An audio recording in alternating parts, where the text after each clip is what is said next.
वंदे श्रीकृष्णदेवं मुरनरकभिदं वेदवेदान्तवेद्यं लोके भक्तिप्रसिद्ध्यै यदुकुलजलधौ प्रादुरासीदपारः यस्यासीद्रूपमेव त्रिभुवनतरणे भक्तिवच्च स्वतन्त्रं शास्त्रं रूपं च लोके प्रकटयति मुदा यः स नो भूतिहेतुः। समस्त सनातन वैष्णव धर्मावलंबी श्रीमद्भगवद रामकृष्ण चरणानुरागी नीरक्षीर विवेकी प्रबुद्ध प्रियजनों, पिछले कुछ समय से भगवान श्री कृष्ण एवं भगवान श्री बलभद्र जी के लिए तथा भगवान श्री कृष्ण का परिकर यादवों के लिए जो अनर्गल प्रलाप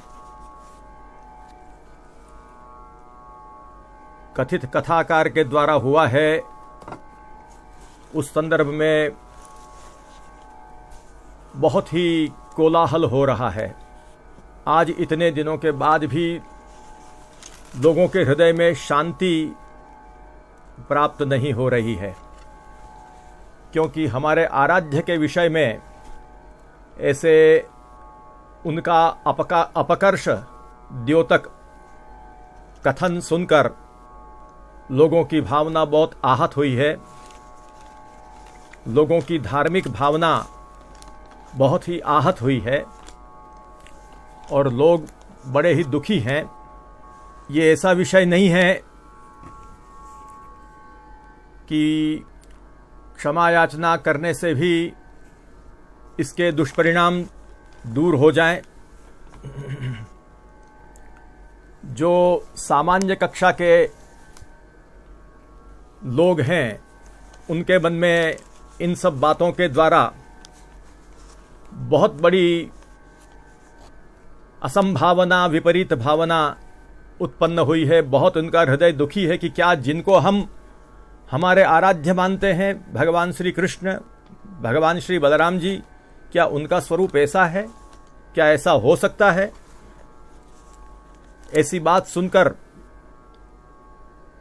बेचारे मंद मध्यमाधिकारी भ्रम और संदेह में पड़ गए हैं। इसलिए ये जो कथित कथाकार के द्वारा अनर्गल प्रलाप किया गया है, उसका शास्त्रीय निरसन होना बहुत आवश्यक है। अतएव हमने इसके पूर्व वक्तव्य में यह निरूपित किया था कि जो ये कहा जाता है कि भगवान श्री कृष्ण धर्म स्थापना करने में निष्फल रहे, ये बात शब्द प्रमाण से, शास्त्र प्रमाण से हमने उस समय देखी थी कि ये प्रलाप बिल्कुल निराधार है। श्रीमद् भागवत में स्पष्ट रूप से ये कहा है, धर्मश्च स्थापितः। भगवान ने स्पष्ट रूप से धर्म की स्थापना की है, ये बताया है। श्रीमद् भागवत में कंठोक्त रूप से ये कहा है कि धर्मश्च स्थापितः सत्सु सत्यसंधेषु वै त्वया कीर्तिश्च दिक्षु विक्षिप्ता सर्वलोकमलापः अवतीर्य यदोर्वंशे बिभ्रद रूपमनुत्तमम् कर्माण्युद्दाम वृत्तानि हिताय जगतो अकृथाः इत्यादि शब्दों में कंठोक्त रूप से जब कह दिया है श्रीमद् भागवत ने, ब्रह्मा के मुख से यह उक्ति प्राप्त होती है कि धर्मश्च स्थापितः, हे प्रभो, आप जिस कार्य को करने के लिए पधारे थे वो कार्य अब संपन्न हो चुका है, धर्म की स्थापना हो चुकी है, और अब यदि आप उचित समझें तो कृपा करके आप हम सबको कृतार्थ करते हुए निज धाम में पधारें। इस प्रसंग में स्पष्ट रूप से धर्मश्च स्थापितः यह कहा गया है। इतना ही नहीं, हमने ये भी देखा, जयति जन निवासो देवकी जन्मवादः यदुवर परिषत्स्वैर्दोर्भिरस्यन्न धर्मम् स्थिरचर वृजिनघ्नः सस्मित श्रीमुखेन व्रजपुर वनितानां वर्धयन् कामदेवम्। यहाँ पर यदुवर परिषद स्वैर्दोर्भिरस्यन्न धर्मम शब्दों में अपनी जो यदुओं की परिषद में श्रेष्ठ जो अपने सेवक हैं, उन सेवकों के द्वारा भगवान अधर्म का निरसन करते हुए द्वारिका में सर्वोत्कर्ष से विराजमान है, यह कहा गया है।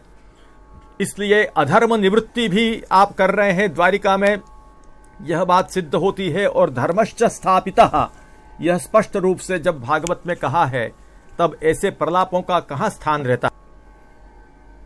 भगवान के लिए ये जो कहा, एक तो अत्यंत हीन प्रकार की भाषा का प्रयोग किया। हीन प्रकार की भाषा का प्रयोग करते हुए ये कहा कि इस आदमी ने जो प्रतिज्ञा की थी धर्म संस्थापनार्थाय,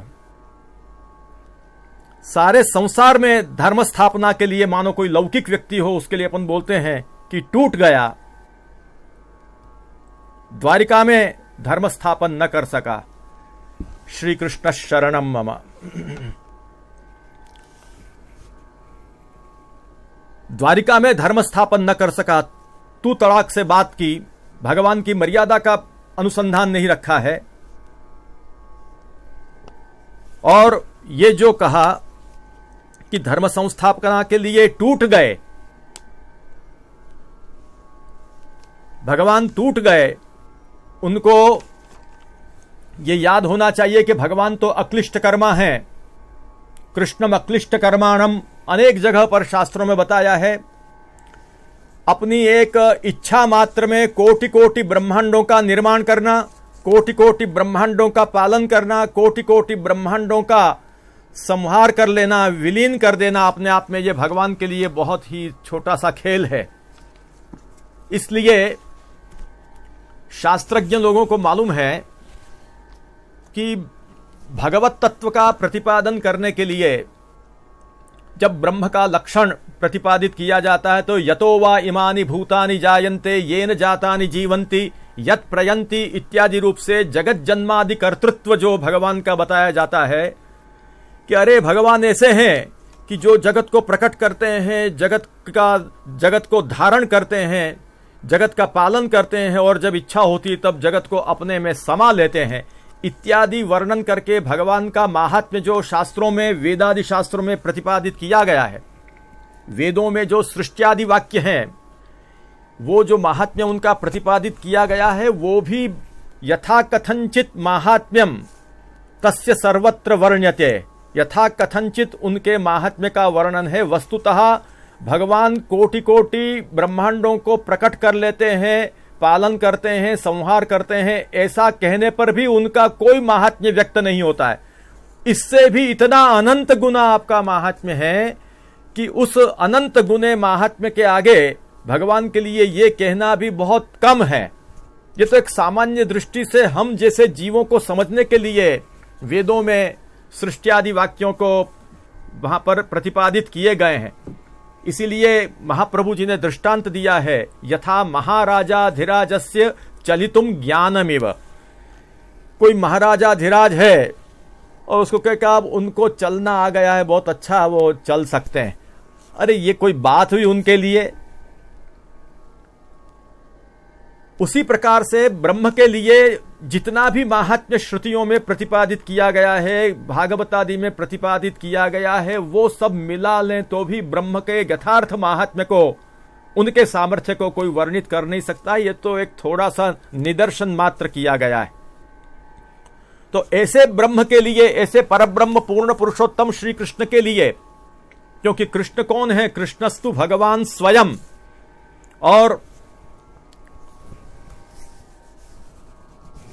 गोपाल तापनीय उपनिषद में कहा है, कृषिर्भूवाचक शब्दः नश्च निर्वृतिवाचकः तयोरैक्यम परम ब्रह्म कृष्ण इत्यभिधीयते।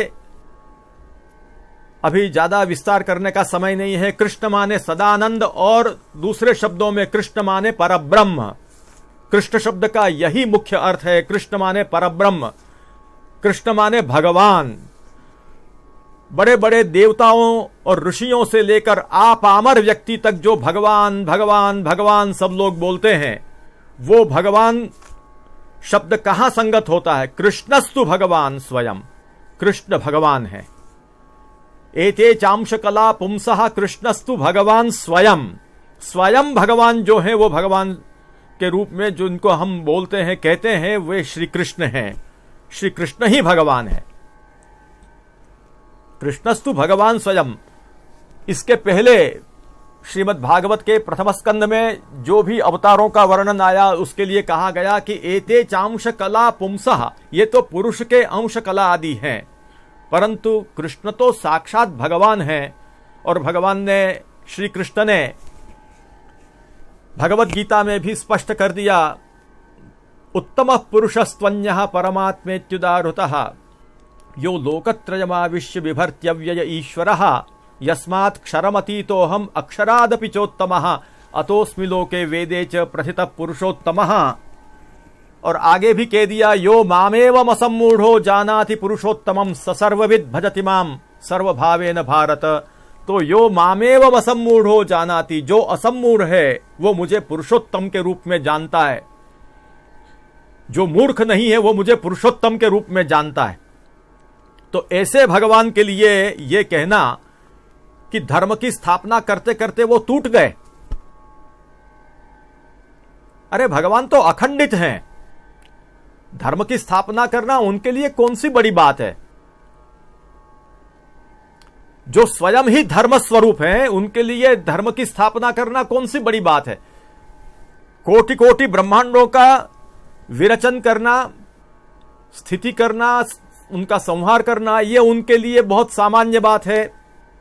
तब परमात्मा के लिए कहना कि सारे संसार में धर्म स्थापना के लिए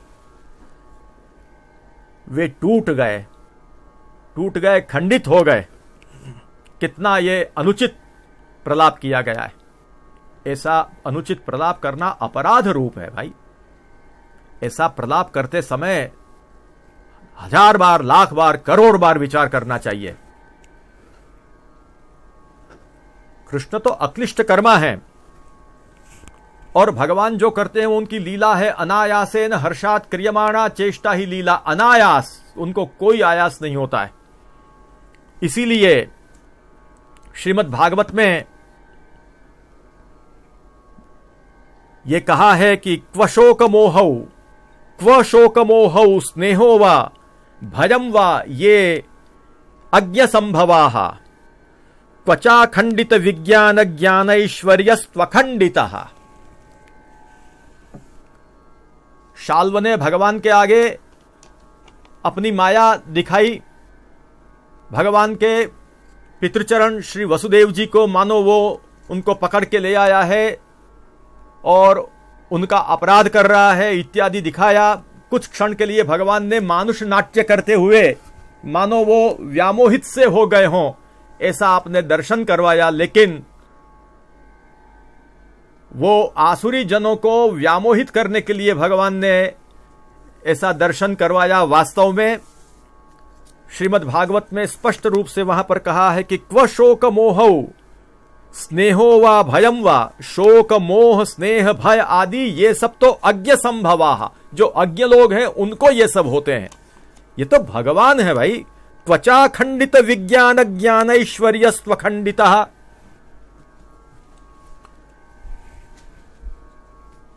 भगवान तो अखंडित हैं। बड़ा सुंदर वहां पर श्री महाप्रभु जी सुबोधिनी जी में समझाते हैं। श्री महाप्रभु जी समझाते हैं कि भगवती सर्वदा त्रयम सिद्धम। ये 3 गुण भगवान में सर्वदा विराजमान रहते हैं। सर्वलीला स्वपि अखंडितम विज्ञानम आत्मानुभवः। भगवान चाहे कोई भी लीला करते हों, कोई भी लीला करते समय भगवान में अखंडित विज्ञान माने आत्मानुभव सदा सर्वदा विराजमान रहता है। भगवान कोई भी लीला कर रहे हों, उस समय उनमें अखंडित रूप से विज्ञान विद्यमान रहता है। विज्ञान माने आत्मानुभव उनका विद्यमान रहता है। क्वचाखंडित विज्ञान ज्ञानैश्वर्य स्वखंडितः। भगवान चाहे कोई भी लीला करते हों, उनमें जो उनका ज्ञान है, अपना सर्व वस्तुओं का जो भगवान को ज्ञान है, वो सदैव अखंडित रहता है, वो सदा अखंडित रहता है। उसी प्रकार भगवान चाहे कोई भी लीला करते हों, उस समय उनमें ऐश्वर्य भी सदा सर्वदा वैसा का वैसा एक रस बना हुआ रहता है, विद्यमान रहता है। कैसा ऐश्वर्य? ऐश्वर्यम पूतना सुपज पान प्रभृति सर्वत्र त्रयाणाम निरूपणात्। भगवान चाहे कोई भी लीला करते हों, उस लीला के समय उनमें ये तीन बात विद्यमान रहती है। कौन सी? अखंडित विज्ञान, अखंडित ज्ञान और अखंडित ऐश्वर्य। ये तीनों विद्यमान रहते हैं। ऐसे भगवान स्वयं अखंडित हैं, हर प्रकार से, सर्व प्रकार से भगवान अखंडित हैं। यत्र अज्ञानम बाल्ये सर्वजनीनम तत्र यदि नास्ति तदा कथमिदानीं जीवानामपि विवेक दशायाम तत्संभवेत। जब 6 दिन की पूतना को मारी भगवान ने, पूतना लीला दिखाई, उस समय भी बाल्यकाल में तो सभी लोग मानते हैं कि बालक तो बेचारा अबुध होता है, बालक तो अज्ञानी होता है। जब उस समय भी उनके स्वरूप में कहीं भी अज्ञान नहीं था, अखंडित विज्ञान आत्मानुभव उस समय भी आपके स्वरूप में विद्यमान था, सर्व वस्तुओं का अखंडित ज्ञान विद्यमान था, और ऐश्वर्य कर्तुम अकर्तुम अन्यथा कर्तुम समर्थत्व और फलदान समर्थत्व रूप ऐश्वर्य उनमें 6 दिन के बालक में भी जब विद्यमान था, 6 दिन के बालक की वो लीला में, तो कैसे कह सकते हैं अपन कि धर्म का स्थापन करते करते वे टूट गए? ऐसा बोलते समय जिह्वा क्यों नहीं टूट गई भाई? क्वशोक मोह स्नेहो वा भयम वा यज्ञ संभवाः क्वचाखंडित विज्ञान ज्ञानैश्वर्य स्वखंडितः। इसलिए भगवान में असाधारण सामर्थ्य, उनका ऐश्वर्य सदा सर्वदा विद्यमान रहता है। और भगवान ने अपने प्राकट्य से लेकर अथ सर्वगुणोपेत कालः, यहां से जो प्राकट्य का वर्णन है, वहां से लेकर प्राकट्य लीला, प्राकट्य के बाद में पूतनादि लीला, ये सब लीलाओं को देखते हुए मालूम पड़ता है कि आपका स्वरूप असाधारण महात्म्यशाली है।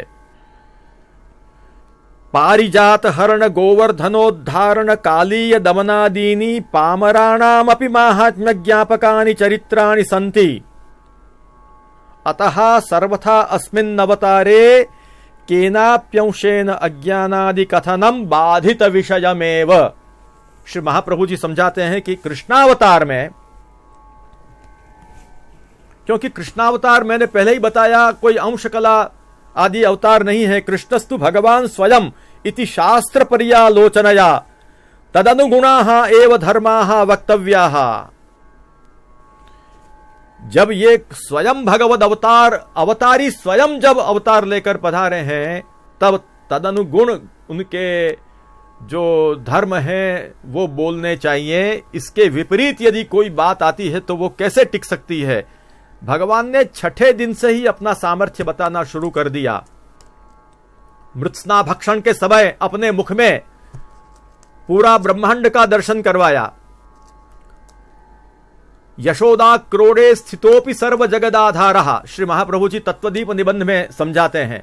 जिस समय भगवान छोटे से बालक बनकर यशोदा जी की गोदी में खेल रहे हैं, उस समय भी समस्त जगत के आधार हैं, और समस्त सकल जगदाधारत्व और सर्व विरुद्ध धर्माश्रयत्व यही ब्रह्म का मुख्य स्वरूप है। यह अपना स्वरूप भगवान ने प्राकट्य होते ही, लीला का आरंभ करते ही ये प्रकट किया हुआ है। और पामर व्यक्तियों को भी पारिजात हरण, गोवर्धनोद्धारण, कालीय दमन आदि लीलाओं से उनके महात्म्य का ज्ञान होता है। ऐसे भगवान टूट गए धर्म का स्थापन करने के लिए। वैसे भी धर्म का स्थापन करना वैसे भी धर्म का स्थापन करना यह भगवान के चतुर्व्यूहों में अनिरुद्ध व्यूह का कार्य है। ये तो अनिरुद्ध व्यूह के द्वारा भगवान ने यह कार्य किया है। और जब अनिरुद्ध व्यूह के प्राकट्य का वर्णन आया, मनांस्यासन प्रसन्नानि साधूनाम असुरद्रुहाम जायमाने अजने तस्मिन् नेदुर्दुन्दुभयो दिवि। धर्म संस्थापन करने वाले से जब अनिरुद्ध व्यूह का जब उल्लेख किया जा रहा है, तब आप वहां कह रहे हैं उनके प्राकट्य के वर्णन के समय ही कि उस समय स्वयं आकाश में दुंदुभियां बज रही हैं। ये दुंदुभी किस बात की है? धर्म के संस्थापन की दुंदुभी है। भगवान के प्राकट्य के साथ ही दुंदुभी बज गई धर्म संस्थापना की। क्या भगवान टूट जाएंगे? इसलिए हमको जब शब्द प्रमाण से इतनी इतनी बातें जब मिल रही हैं, तब ऐसे अनर्गल प्रलापों को कभी भी हृदय में धारण नहीं करना चाहिए। अनर्गल प्रलाप अपने आप स्वयं निरस्त हो जाते हैं। एक बात ध्यान रखनी चाहिए, वेदोदित धर्म अथवा ब्रह्म का स्वरूप जो है, वो जो वेदादि शास्त्र हैं, उन शास्त्रों के द्वारा ही वो जाना जा सकता है। और इसीलिए जब भगवान ने धर्म की स्थापना की कि नहीं की, यह जब प्रश्न होता है, और पूर्व पक्ष के रूप में जब कोई कहता है कि भगवान ने धर्म की स्थापना भगवान नहीं कर पाए, क्योंकि खुद जहां विराजमान हैं अपने द्वारिकापुरी में ही वो धर्म की स्थापना नहीं कर सके, तो फिर धर्म की स्थापना क्या हुई? ऐसा जो प्रलाप किया जा रहा है वो सर्वथा शब्द प्रमाण के आगे टिकने वाला नहीं है। महाभाष्य में शेषावतार पतंजलि कहते हैं, शब्द प्रमाण का वयम यत शब्द तदस्माकं प्रमाणम। शब्द प्रमाण का वयम वयम शब्द प्रमाण का यत शब्द तदस्माकं प्रमाणम। हम शब्द को प्रमाण मानने वाले हैं, जो शब्द कहता है वो हमको प्रमाण है। अनर्गल प्रलाप प्रमाण नहीं हो सकता है।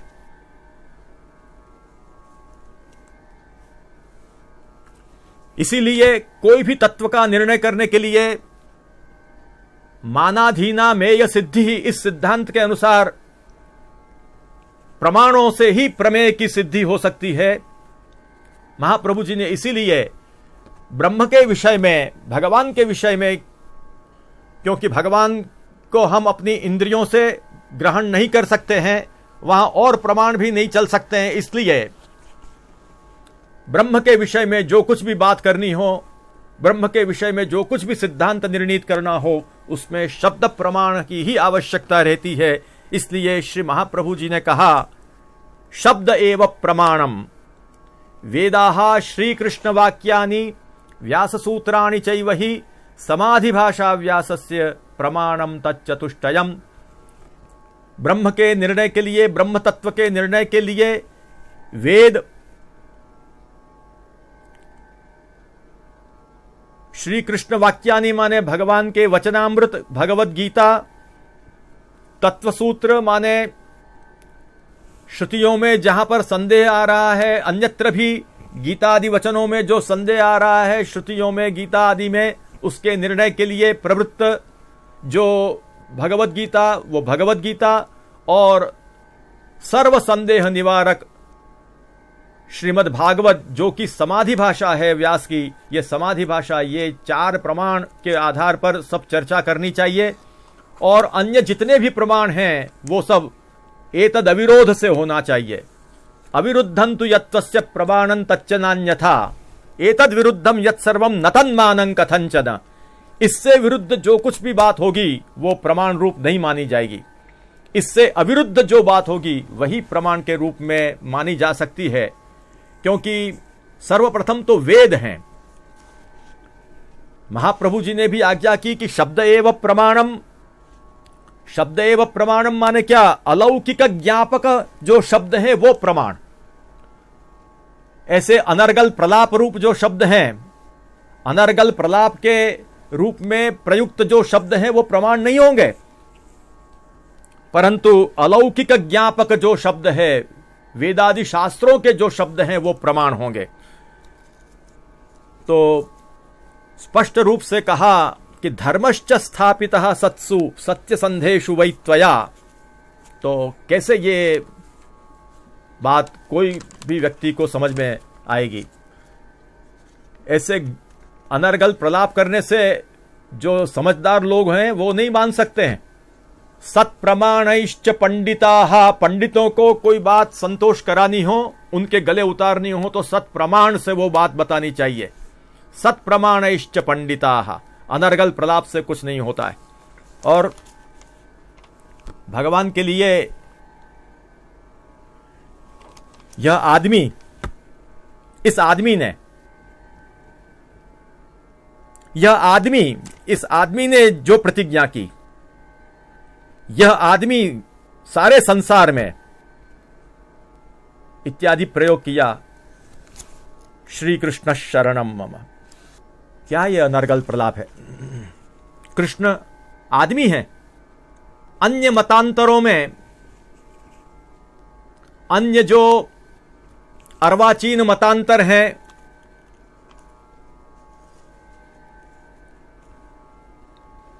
कुछ सहस्राब्दी के, एक दो सहस्राब्दी के, उन मतांतरों के अनुसार पहला जो कोई व्यक्ति है उसको आदम कहते हैं। पहला जो व्यक्ति है वो आदम, पहले व्यक्ति का नाम आदम है। और उस आदम की जो संतान वो आदमी कहलाती है।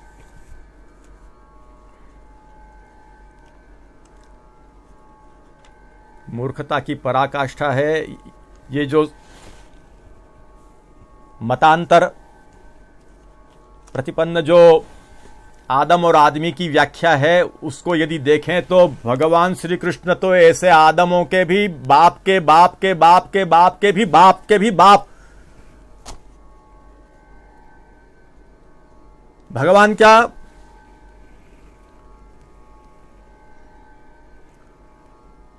प्रथम व्यक्ति की संतान है? आदम की संतान है भगवान श्री कृष्ण। क्या यह आदमी आदमी का प्रयोग कर रखा है भाई? कृष्ण मनुष्य नहीं है और न ही कृष्ण, आजकल कुछ लोग जैसे बोलते हैं कि मनुष्य नहीं महामानव है, महामनुष्य है। कुछ लोगों को कृष्ण महामनुष्य लगते हैं, ऐसा ऐसा वर्णन करते हैं कि अरे भगवान ने बहुत अच्छे अच्छे काम किए, भगवान ने बहुत माखन खा के अपना शरीर तगड़ा किया और सब असुरों को मारा, अच्छे अच्छे काम किए, समाज के अच्छे अच्छे समाज में सब बातें स्थापित की, अच्छे अच्छे काम किए, इसलिए उनको लोग भगवान के रूप में मानते हैं। कृष्ण महामानव थे और अच्छे अच्छे काम किए उन्होंने समाज में, इसलिए उनको लोग भगवान मानते हैं। ये सब मिथ्या प्रलाप है। भगवान के लिए अच्छे काम और बुरे काम ये सब बोलना ही व्यर्थ है। भगवान सर्वोत्तम है तो वो सब सर्वोत्तम ही करेंगे, उनकी सभी लीला सर्वोत्तम है। लेकिन उन्होंने समाज के लिए अच्छे काम किए, इसलिए लोग आज भी उनको भगवान के रूप में पूजते हैं। ये सब बहुत अनर्गल प्रलाप है। अरे वो स्वयं भगवान है, कृष्णस्तु भगवान स्वयं। अभी काफी विषयों पर विचार करना है, ज्यादा इस पर आगे नहीं बढ़ते हैं। लेकिन सोचिए मेरे प्रबुद्ध जनों, आप सोचिए कि कृष्ण के लिए कितना अज्ञानपूर्ण शब्द आदमी आदमी शब्द का प्रयोग किया गया है। कृष्ण महामानव भी नहीं है। कृष्ण कोई देव माने कोई सामान्य कक्षा के देव भी नहीं है। अरे कृष्ण तो देवाधिदेव हैं। कृष्ण किसी के अंश नहीं है, किसी की कला नहीं है या किसी की विभूति नहीं है। एते चांश कला पुंसः कृष्णस्तु भगवान स्वयं।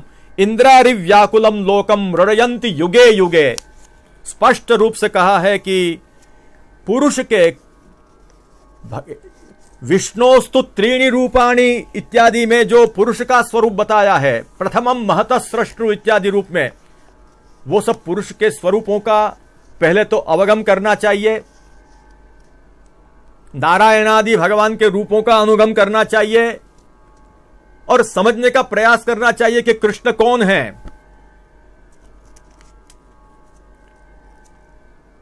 बृहद्वामन पुराण आदि का संदर्भ जिनको मालूम होगा उनको मालूम है कि श्रुतियों ने भी नारायण आदि भगवान के रूपों का अनुभव करने के बाद उन्होंने कहा कि इससे भी आपका जो एक उत्कृष्ट स्वरूप है, नारायणादि रूपाणि ज्ञातान्यस्माभिरच्युत,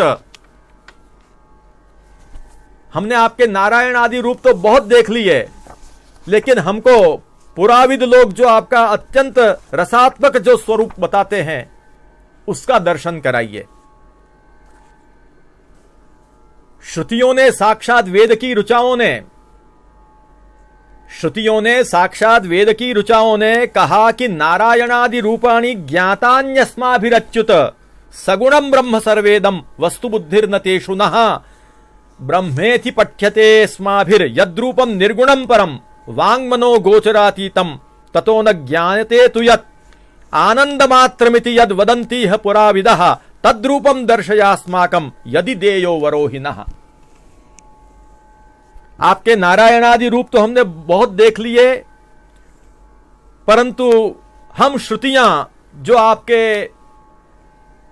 निर्गुण स्वरूप का वर्णन करती हैं, प्राकृत गुण नहीं होने के कारण आप जो निर्गुण हैं और अप्राकृत सर्वगुण होने के कारण आप सगुण भी हैं, ऐसे आपके निर्गुण स्वरूप का जो वाङ्मनो गोचरातीत है और आनंद मात्र करपाद मुखोदरादि रूप आपका जो वो स्वरूप है, ऐसा जो पुराविद कहते हैं, ऐसा जो आपका स्वरूप है, उसके दर्शन की हमको अभिलाषा है। यदि आपको वर देने की इच्छा हो तो उस स्वरूप के दर्शन की हमको कामना है, वैसा वर दीजिए।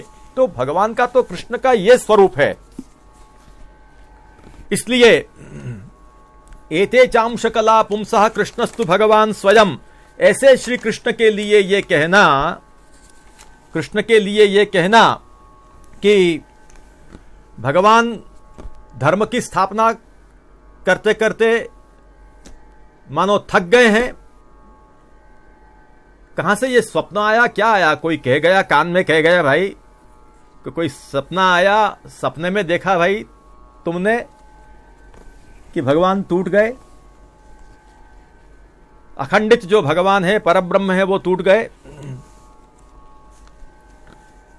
वास्तव में ऐसा कथन जहां पर होता हो, कहने के लिए जब कथा होती है तो कथा का मतलब है भगवान के निर्मल यश का वर्णन, भगवान के उत्कृष्ट गुणों का वर्णन जहां होता हो वो कथा कहलाती है। भगवान के उत्कर्ष का वर्णन जहां पर किया जाता हो वो कथा होती है।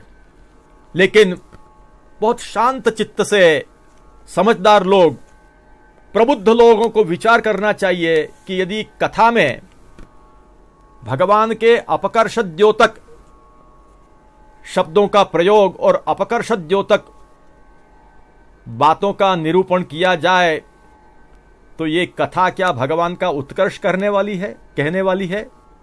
कहने के लिए हम कथा में गए, हमने कथा में सुनाया, लेकिन वास्तव में देखा जाए तो विद्वान लोग भी समझ पाएंगे अच्छी तरह से और सामान्य लोग भी समझ पाएंगे कि कथा के नाम पर भगवान की निंदा के सिवा कुछ नहीं है। और विद्वान लोग तो स्वयं ही सुज्ञ होते हैं, उनको तो मालूम है कि साहित्य शास्त्र में जिसको व्याज स्तुति कहते हैं, यह व्याज स्तुति है, लोगों को भ्रमणा में डालने वाली यह व्याज स्तुति है। निंदा स्तुतिभ्याम वाच्याभ्याम गम्यत्वे स्तुति निंदयोः, साहित्य दर्पण में अनेक ग्रंथों में भी कहा गया है। तो यहां प्रकृतोपयोगी ही बात करते हुए आगे बढ़ेंगे। स्तुत्या निंदायाः गम्यत्वे व्याज रूपा स्तुति ही।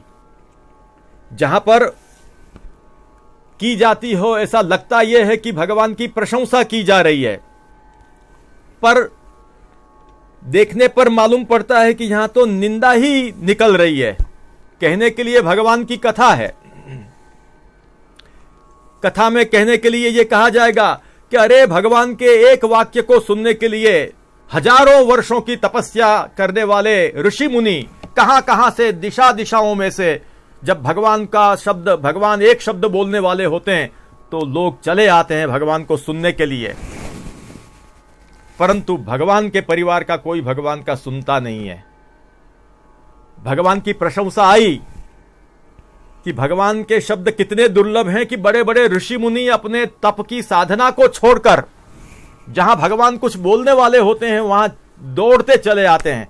लगा तो ये कि ये भगवान के उत्कर्ष का वर्णन हो रहा है, लेकिन यहां भगवान के उत्कर्ष का वर्णन नहीं हो रहा है। यहां क्या गम्य हो रहा है? भगवान की निंदा। भगवत गुणगान का एक व्याज है। स्तुत्या निंदायाः गम्यत्वे व्याज रूपा स्तुति ही। देखने पर स्तुति है पर वो एक बहाना मात्र है, वहां पर निंदा ही गम्य होती है। भगवान का अपकर्ष ही तो प्रतिपादित किया गया या और कुछ किया गया। तो ये व्याज स्तुति जैसी परिस्थिति है, इसलिए बेचारे लोग समझ नहीं पाते हैं। परंतु जहां पर भी भगवान की इस प्रकार से निंदा होती हो वहां ऐसी कथा को कभी सुनना नहीं चाहिए। भगवन् निंदनम श्रुत्वा दुस्सहम तत्सभासदः कर्णौ पिधाय निर्जग्मुः शपन्तश्चेदीपम रुषा। निंदाम भगवतः शृण्वंस्तत्परस्य जनस्य वा ततो नापैति यस्सोऽपि यात्यधः सुकृताच्युतः इत्यादि काफी वर्णन किया गया है, जो पहले भी इसके पूर्व के वक्तव्य में हम प्रस्तुत कर चुके हैं। इसलिए बहुत आघात होता है कि अरे कथाओं में तो भगवान के उत्कर्ष का वर्णन करना चाहिए कि जो वास्तव में है, उसके बजाय ये भगवान के अपकर्ष का वर्णन किया जा रहा है। क्या ब्रह्मा असत्य बोलेंगे? ब्रह्मा असत्य बोलेंगे? ब्रह्मा ने कहा धर्मश्च स्थापितः सत्सु सत्यसंधेषु वै त्वया। ब्रह्मा कौन है? ब्रह्मा जी ने स्वयं कहा है न भारती मेंग मृषोपलभ्यते न वै क्वचिन्मे मनसो मृषा गति न मे ऋषिकाणि पतन्त्य सत्पथे यन्मे हृदौत्कंठ्यवता धृतो हरि। भगवान कहते हैं, ब्रह्मा कहते हैं न भारती मेंग मृषोपलभ्यते, मेरी वाणी कभी मिथ्या नहीं होती है, मेरी वाणी कभी मिथ्या असत्य नहीं होती है। न भारती मेंग मृषोपलभ्यते न वै क्वचिन में मनसो मृषागति, मेरे मन की भी मृषागति कभी नहीं हो सकती है। और न मे ऋषिकाणि पतन्त्य सत्पथे, मेरी इंद्रियां कोई भी कभी भी असत पथ में नहीं जा सकती। क्यों? यन्मे हृदय औत्कंठ्यवता धृतो हरि, मैंने अपने हृदय में बहुत उत्कंठा पूर्वक, प्रेम पूर्वक श्री हरि को धारण किया है। ब्रह्मा जी के मुख में से जब वाणी निकलती है तब किस प्रकार से निकलती है, श्री महाप्रभु जी ने बड़ा सुंदर समझाया है। मया औत्कंठ्यवता प्रेमोद्गमवता हृदय भगवान धृतः तत्र च भारती वर्तते। ब्रह्मा जी कहते हैं कि मैंने प्रेम से युक्त, प्रेम जहां पर प्रकट हो रहा है ऐसे मेरे हृदय में मैंने भगवान को धारण किए हुए हैं। और मेरे उसी हृदय में भारती माने सरस्वती भी वहां पर विद्यमान है। मेरे जिस हृदय में सरस्वती विद्यमान है उसी हृदय में अत्यंत प्रेम पूर्वक मैंने भगवान को भी धारण किए हुए हैं। अब क्या होता है देखिए, महाप्रभु जी समझा रहे हैं साही भगवंतम आलिंग्य मन्मुखात् तेन सह निस्सरति इति कदाचिदपि मृषा नोपलभ्यते। जब ब्रह्मा अत्यंत प्रेम पूर्वक ब्रह्मा जी जब अपने हृदय में भगवान को धारण कर लिए हैं और उसके बाद जब अपने हृदय में रही हुई वाणी को बाहर प्रकट करते हैं, तो उस समय भगवान को आलिंगन करती हुई, क्योंकि हृदय में दोनों एकत्रित हो गए, भारती माने सरस्वती और भगवान, तब भगवान को आलिंगित करती हुई वो वाणी उनके श्रीमुख में से निकलती है। इसलिए कदाचिदपि मृषा नोपलभ्यते, वो वाणी कभी झूठ नहीं हो सकती है, असत्य नहीं हो सकती है। इस प्रकार से जब ब्रह्मा जी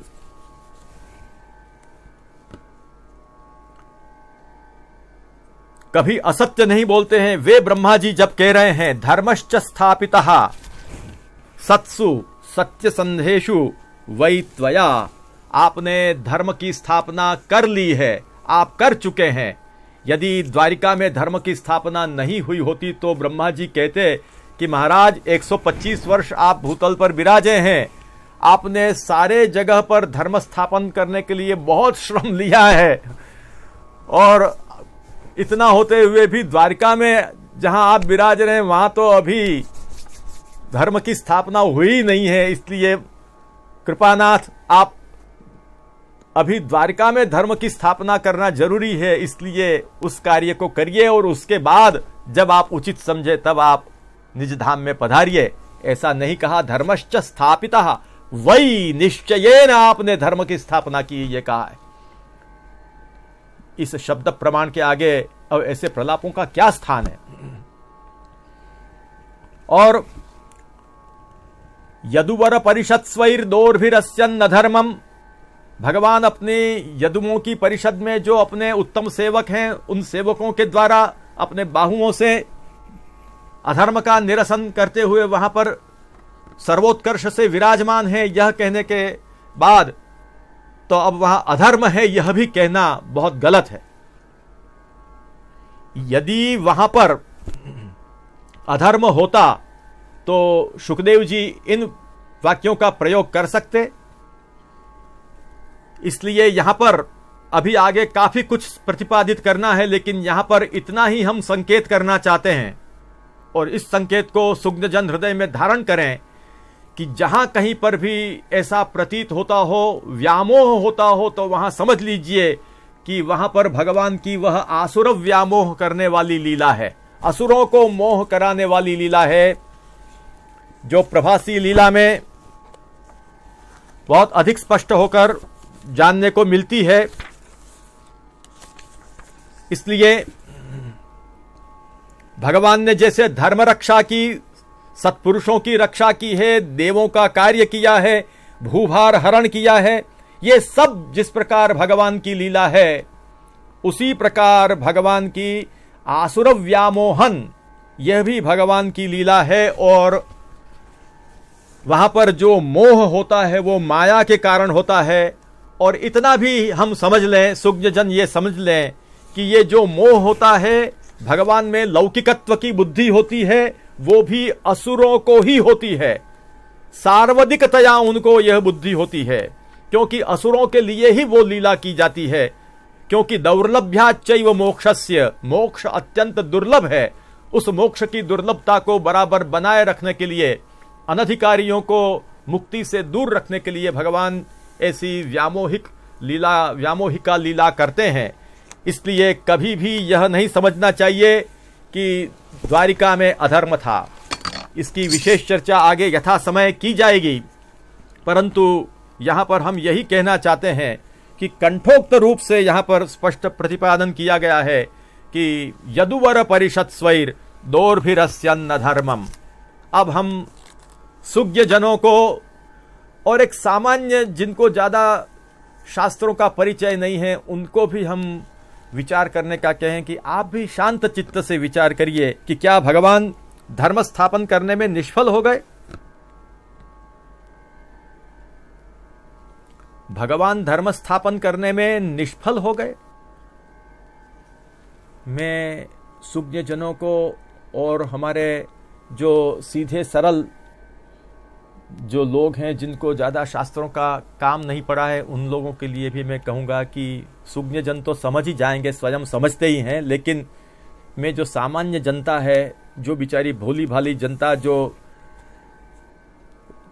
जिनको आंखों में धूल झोंकी जा रही है, उनको खास हम कहेंगे कि भगवान धर्म स्थापन करने में निष्फल हैं। श्री कृष्ण शरणम मम। Fail, totally fail. Shri Krishna शरणम मम, श्री कृष्ण शरणम मम, श्री कृष्ण शरणम मम।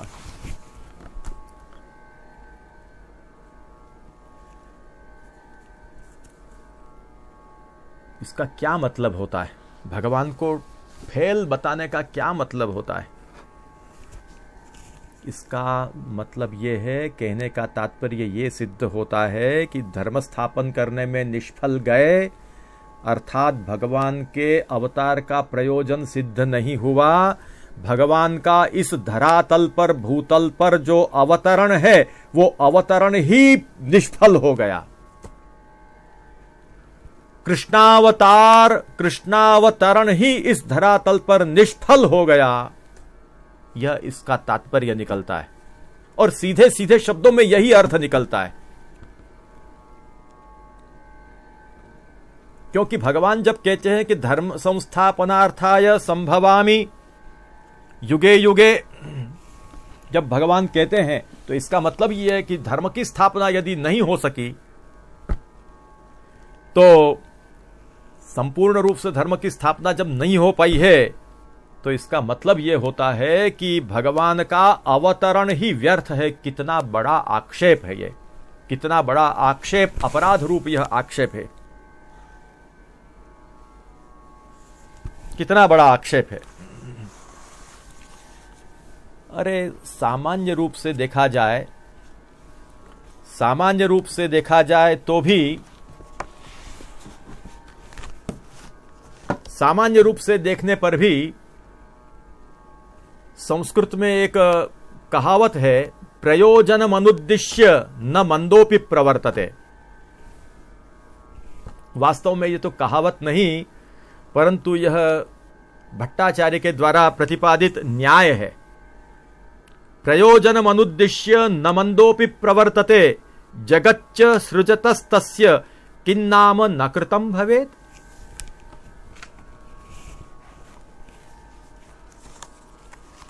बिना प्रयोजन के कोई जो मंद बुद्धि होता है, वो भी कोई काम के लिए प्रवृत्त नहीं होता है। शास्त्रों में भी कहा है कि न कुर्यान निष्फलं कर्म। जल ताड़नादि खाली करते रहे लकड़ी लेकर के, तो न कुर्यान निष्फलं कर्म, निष्फल कर्म नहीं करना चाहिए। तो ये भगवान को ज्ञान नहीं था कि अवतार लेकर भी यदि अवतार का जो कार्य है वो नहीं हो पाएगा, तो हम क्यों अवतार लें।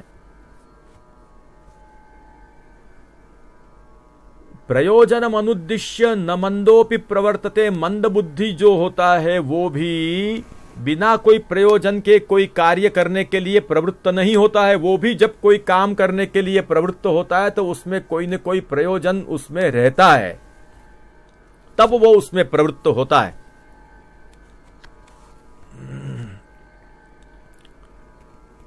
भगवान ने इस जगत को प्रकट किया तो उसका भी कोई प्रयोजन होगा न। वो सब अलग एक शास्त्रार्थ यहां पर इस न्याय में बताया गया है। उसका सारांश इतना ही है कि भगवान ने क्रीडार्थ आत्मन इदं त्रिजगत कृतंते के न्याय से क्रीड़ा के लिए यह जगत प्रकट किया है। नमो भगवते तस्मै कृष्णायाद्भुत कर्मणे रूपनाम विभेदेन जगत क्रीडति यो यतः। तो सामान्य व्यक्ति भी प्रयोजन के बिना जब प्रवृत्त नहीं होता है, जैसे कि भगवान इस जगत को जगत के रूप में जब अवतरित हुए हैं, भगवान इस जगत के ब्रह्मवाद के अनुसार, भागवत मत के अनुसार भगवान इस जगत के निमित्त कारण हैं और उपादान कारण भी हैं। तदात्मानज्ञ स्वयं अकुरुत, भगवान स्वयं ही जगत के रूप में जब आविर्भूत हुए हैं, उसका भी कोई प्रयोजन है, तो क्या भगवान स्वयं इस जगत में अवतरित होंगे? उसका कोई प्रयोजन नहीं होगा, और वो प्रयोजन सिद्ध नहीं हुआ। अरे हमारे गुजराती में एक बड़ी सुंदर एक कहावत है, गुजराती लोगों में तो बहुत प्रसिद्ध है। कहा है कि लालो लाभ विना लोटे नहीं, लालो लाभ विना लोटे नहीं। वो कहावत इस प्रकार से वो प्रवृत्त हुई थी कि एक माता का लड़का था जिसको माँ उसकी लालो कह करके उसको पुकारती थी। एक दिन घर में घी खत्म हो गया तो उस लाला को घी लेने के लिए दुकान में भेजा। अब उसने घी लिया, हाथ में घी का बर्तन लेकर के आ रहा था, और रास्ते में एकाएक ही वो मानो गिर पड़ा। उसका वो घी का बर्तन भी ढुल गया, और वो जो लालो था, लालो नाम का जो वो लड़का, वो इधर उधर लौटने लगा, रोड पर ही, मार्ग में ही इधर उधर लौटने लगा।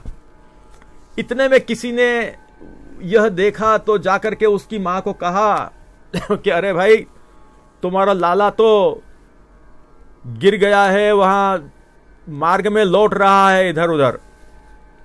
तो माता उसको जानती थी। माता ने कहा, लालो लाभ वगर लोटे नहीं, मारो लालो बहु पाको छे, ए लाभ विना लोटे नहीं, एमने वगर प्रयोजने ए कई काम करे नहीं, हशे एनी पाछळ कोई कारण। बड़ा चतुर है वो। घर आया, मां ने पूछा क्या हुआ, मेरे पास समाचार आए।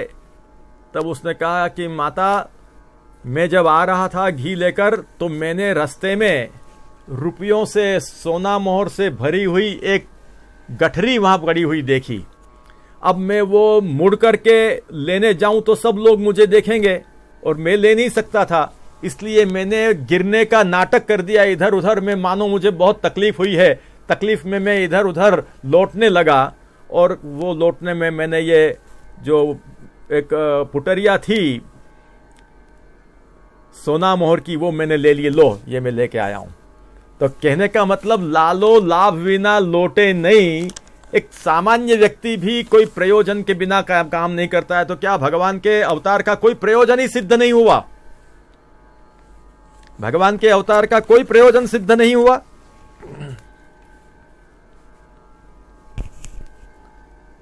इस धरातल पर जो श्री कृष्णावतार हुआ है, सारस्वत कल्पीय जो भागवत में जिसका वर्णन आता है, कृष्णावतार इस धरातल पर हुआ, वो क्यों हुआ, काफी इस पर विचार किया गया है। धर्म दृष्टि प्रधान, अर्थ दृष्टि प्रधान, काम दृष्टि प्रधान, मोक्ष दृष्टि प्रधान, ऐसे विविध जो वर्णन करने वाले ऋषि हैं, उन ऋषियों ने अलग अलग दृष्टि से इसका विचार किया। भागवत के प्रथम स्कंध में इसका विचार आता है, और वहां पर मोक्ष दृष्टि प्रधान ऋषियों के द्वारा यही प्रतिपादित किया गया कि अविद्या कार्म कर्म भी श्रवण स्मरणार्हानि करिष्यन्निति केचन। भगवान को जगत में ऐसा चरित्र प्रकट करना है कि जिस चरित्र का श्रवण करते हुए अविद्या से जो बेचारे त्रस्त जीव हैं, वो जो क्लेश पा रहे हैं, वो भगवान के चरित्र का अवगाहन करके अपना आत्म कल्याण प्राप्त कर लें। अर्थात भक्तों का उद्धार करने के लिए भगवान पधारे हैं। भक्तों का उद्धार करना नृणाम निःश्रेयसार्थैव व्यक्तिर्भगवतो नृपा अव्ययस्या प्रमेयस्य निर्गुणस्य गुणात्मनः। दशम स्कंद में भी ये बात बहुत सुंदर प्रतिपादित की गई है। तो नृणाम निःश्रेयसाय प्राणिमात्रस्य मोक्षदानार्थम एव इयम अभिव्यक्ति ही, अन्यथा इयम अभिव्यक्तिर न स्यात्। प्राणी मात्र को मोक्ष देने के लिए यह अभिव्यक्ति भगवान की हुई है, भगवान का अवतार हुआ है। तो मूल रूप से जीवों का उद्धार करना यह भगवान का मूल रूप से कार्य है। बाकी जो विविध कार्य है वो भगवान अपने व्यूहों के द्वारा संपन्न करते हैं। तो भगवान ने धर्म संस्थापनार्थाय ये जो कहा, ये क्या मिथ्या कहा? संस्थापनाय धर्मस्य प्रशमायेतरस्य च अवतीर्णो ही भगवान अंशेन जगदीश्वरः। परीक्षित राजा भी इस तथ्य को जानते हैं अच्छी तरह से, और सुखदेव जी के आगे कहते हैं कि संस्थापनाय धर्मस्य, धर्म की संस्थापना करने के लिए, और प्रशमाय इतरस्य, अधर्म का निरसन करने के लिए, अवतीर्णो ही भगवान, भगवान इस धरातल पर अवतीर्ण हुए हैं। अवतीर्णो ही भगवान अंशेन जगदीश्वरः, जो स्वयं जगदीश्वर हैं, वो अपने अंश के साथ, अंश कौन? बलदेव जी। बलदेव जी कोई सामान्य तत्व है? आगे इस पर भगवत कृपा से विचार करने का भाव जरूर मन में रखा है और प्रभु पूर्ण करेंगे। एक बात यहां पर और एक हम बात खोलना चाहते हैं कि अरे भाई, ये धर्म संस्थापनार्थाय अपने श्रीमुख से भगवान ने जो अर्जुन को कहा, वो तो बहुत बाद की बात है, बहुत बाद की बात है। भगवान ने अर्जुन को ये बात तो युद्ध के समय कही, परंतु क्या भगवान ने ये बात किसी और को भी कही है? क्योंकि द्विर्बद्धम सुबद्धम, एक बार कहा हो ऐसा नहीं। न जाने प्रभु के चरित्र में तो कितनी बार भगवान ने किसको कहा होगा ये मालूम नहीं है, क्योंकि इन पुराणों में जो भगवान की लीलाओं का वर्णन है वो तो कुछ लीलाओं का वर्णन है। सबकी सब लीलाओं का वर्णन तो कोई कर ही नहीं सकता है। अनंत लीला है भगवान के गुणों का। कोई पृथ्वी की रजकणों का कभी उसकी गणना कर ले, भागवत आदि में कहा है, उसकी कभी गणना कर ले तो कर सकता है, परंतु भगवान के गुणों की, भगवान के चरित्र की कोई गणना और निरूपण नहीं कर सकता है। परंतु कंठोक्त रूप से शास्त्र में शब्द प्रमाण के रूप में, प्रतिपादित रूप में, क्या ये एक ही बार मिलता है उल्लेख कि भगवान ने ये अर्जुन को कहा कि धर्म संस्थापनार्थाय? यह भी एक बड़ा सुंदर विषय है कि भगवान ने धर्म संस्थापन के लिए, अर्थात धर्म की रक्षा के लिए, धर्म रक्षा और धर्म संस्थापन एक ही तात्पर्य है और एक ही अर्थ होता है। तो क्या पहले भी किसी को कहा था? इसके पहले भी क्या किसी को कहा है? तो श्रीमद् भागवत में ही यह प्रसंग आता है कि भगवान ने इसके पहले भी किसी को कहा है। किसको कहा है? किसको कहा है? धर्म की रक्षा के लिए, अर्थात धर्म संस्थापन के लिए, धर्म की रक्षा के लिए मैं अवतरित होता हूं, भूभार हरण के लिए मैं अवतरित होता हूं, विनाशाय च दुष्कृताम इत्यादि तात्पर्य भगवान ने और भी पहले किसको कहा है? ये बात भगवान ने और किसी को नहीं, परंतु श्री वसुदेव जी को यह बात कही है, अपने पितृचरण को कहा है। और वो भी कब कहा? यो तो युद्ध में कहा, लेकिन ये तो भगवान ने, जब भगवान प्रकट हुए हैं, अभी तो कारागार में भगवान का प्राकट्य हुआ है। तमद्भुतम बालकम अंबुजे क्षणम चतुर्भुजम शंख गदाद्युदायुधम श्रीवत्स लक्ष्मम गलशोभि कौस्तुभम पीतांबरम सांद्र पयोद सौभगम इत्यादि वर्णन जहां पर कर रहे हैं सुखदेव जी। और उसके बाद में भगवान का माता पिता के साथ वार्तालाप हुआ है। मैंने पहले ही कहा कि यद्यपि बहुत सा चरित्र भगवान का हुआ है, लेकिन वो कंठोक्त रूप में वहां पर वर्णन के रूप में नहीं मिलता है, लेकिन वो वार्तालाप हुआ है। जिस प्रकार वसुदेव जी स्वयं कहते हैं कि मुझे भगवान ने ये कहा, आपने, हे प्रभु, आपने ही मुझे कहा है कि मैं धर्म संस्थापन के लिए, धर्म की रक्षा के लिए मैं अवतरित होता हूं। मैं अजन्मा होते हुए भी धर्म रक्षा के लिए इस धरातल पर अवतरित होता हूं। ऐसा भगवान ने स्वयं वसुदेव जी को कहा है। प्रसंग ऐसा आता है कि एक बार भगवान श्री कृष्ण और बलदेव जी दोनों अपने पिता वसुदेव जी को प्रणाम करने के लिए साथ में पधारे और उस समय वसुदेव जी ने प्रसन्न होकर उनका अभिनंदन किया, दोनों अपने बालकों का, कृष्ण बलदेव का। और उन्होंने, वसुदेव जी ने मुनियों के पास जो कृष्ण बलदेव का महात्म्य सुना था, वो महात्म्य उस समय उनके हृदय में भगवान के दर्शन करते ही, बलराम सहित भगवान कृष्ण के दर्शन करते ही, वो ऋषियों के द्वारा जो भगवान का महात्म्य उन्होंने सुना था, वो उनके हृदय में उद्बुद्ध हुआ। और उद्बुद्ध होकर उन्होंने प्रार्थना की उनको, कृष्ण कृष्ण महायोगिन संकर्षण सनातन जाने वामस्य यत् साक्षात प्रधान पुरुषौ परौ। और फिर बड़ा सुंदर जो वेदांत का जिसमें सार रहा हुआ है, ऐसा श्लोक उस समय उनको निवेदित किया, यत्र येन यतो यस्य यस्मै यद यद यथा यदा स्यादिदं भगवान साक्षात प्रधान पुरुषेश्वरः। ये सब व्याख्या करने लायक विषय है, लेकिन अभी मूल विषय को लेते हुए जल्दी आगे बढ़ जाएं। इस प्रकार काफी कुछ भगवान के महात्म्य का वर्णन उनके चरणों में निवेदित किया और निवेदित करके उन्होंने आगे वर्णन किया।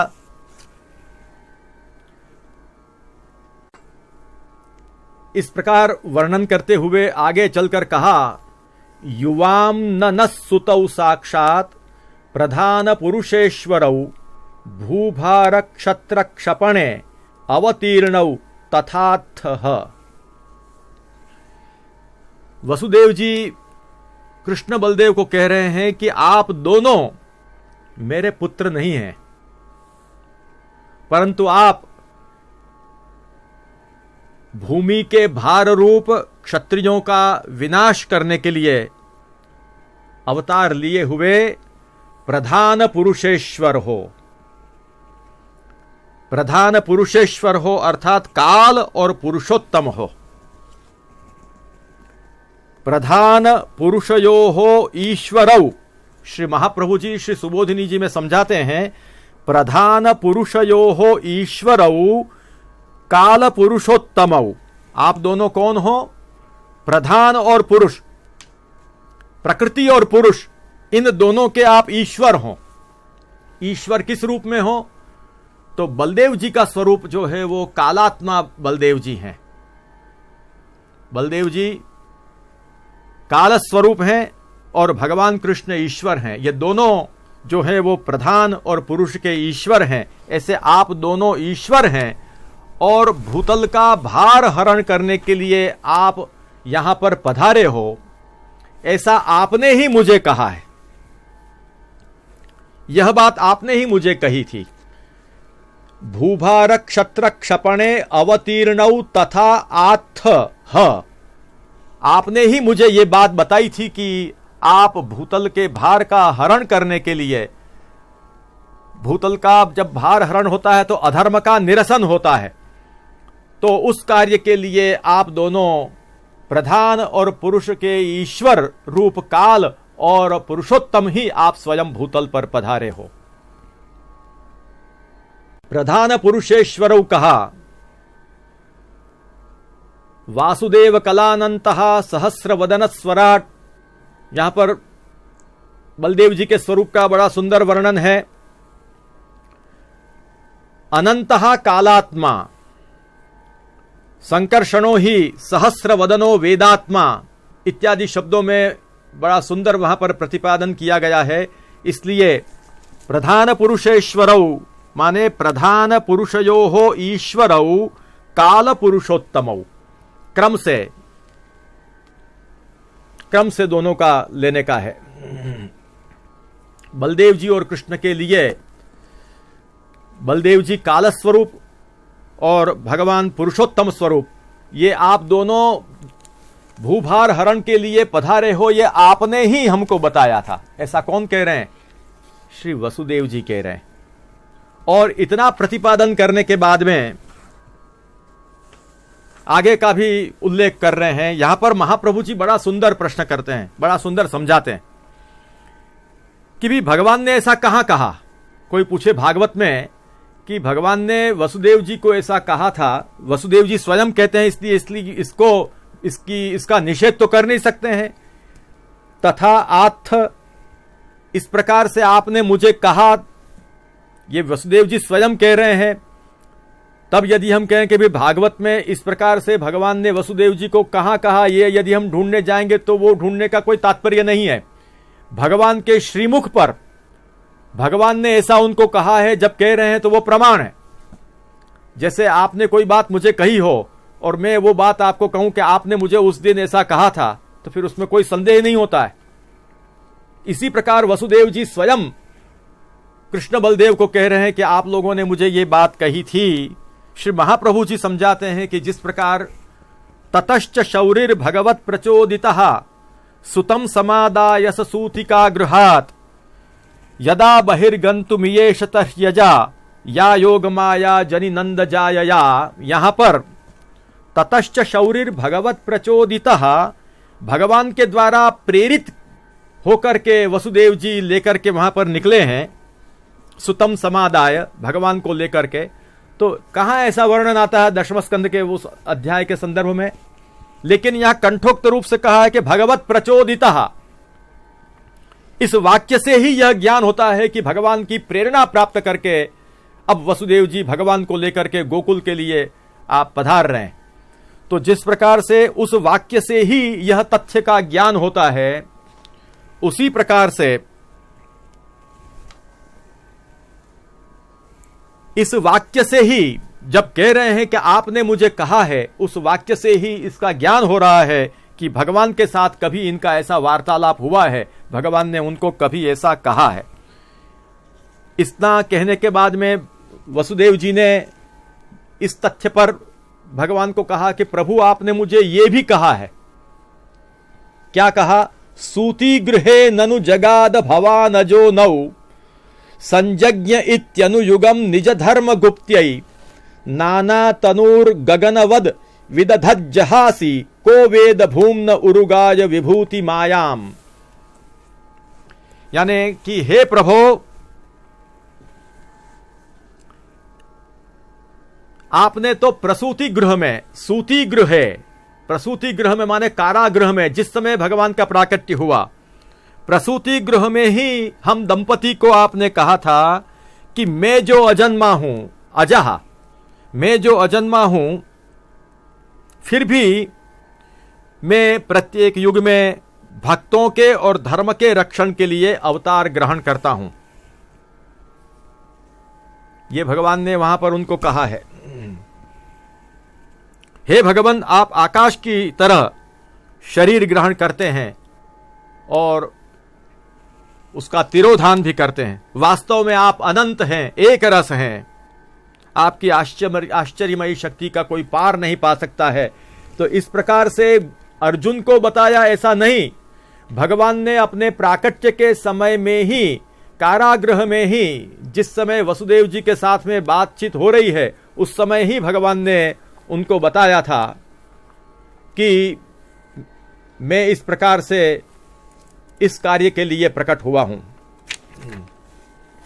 भगवान का जो वार्तालाप हुआ, त्वमेव पुष्णि सर्गे पूर्व सर्गे भूहु पृष्णिस्वायं भुवे सती इत्यादि जो भगवान का वचनामृत है, उस वचनामृत के समय ही, यद्यपि उसको सुखदेव जी ने यहां पर उसको प्रतिपादित नहीं किया है, फिर भी वसुदेव जी स्वयं जब कह रहे हैं, वसुदेव जी स्वयं क्या कह रहे हैं कि सूति गृहे ननु जगाद भवान अजो नौ संजज्ञ इत्यनुयुगम निज धर्म गुप्त्यै।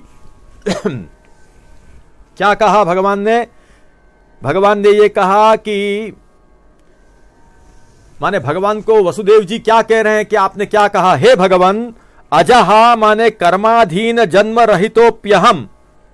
आपने उस समय मुझे यह कहा था कि कर्म के अधीन मेरा जन्म नहीं होता है, मैं स्वयं कर्माधीन जन्म रहितोपि, मैं कर्माधीन जन्म रहित होते हुए भी निज धर्माणाम स्वप्रवर्तित धर्म मर्यादानाम गुप्त्यै, मेरे जो धर्म हैं और मेरे द्वारा प्रवर्तित जो धर्म और जो धर्म की मर्यादाएं हैं उनके रक्षण के लिए, धर्म के रक्षण के लिए अनुयुगम प्रतियुगम संजज्ञे अवतरामि इति भवान सूतिका गृहे नौ आवाम प्रति जगाद। आपने ऐसी बात कि मैं स्वयं यद्यपि अजन्मा हूं, अजन्मा होते हुए भी माने कर्माधीन जन्म रहित हूं, ऐसा होते हुए भी मैं धर्म के रक्षण के लिए, धर्म संस्थापन के लिए मैं प्रतियुग में समय समय पर जब आवश्यकता होती है तब प्रकट होता हूं।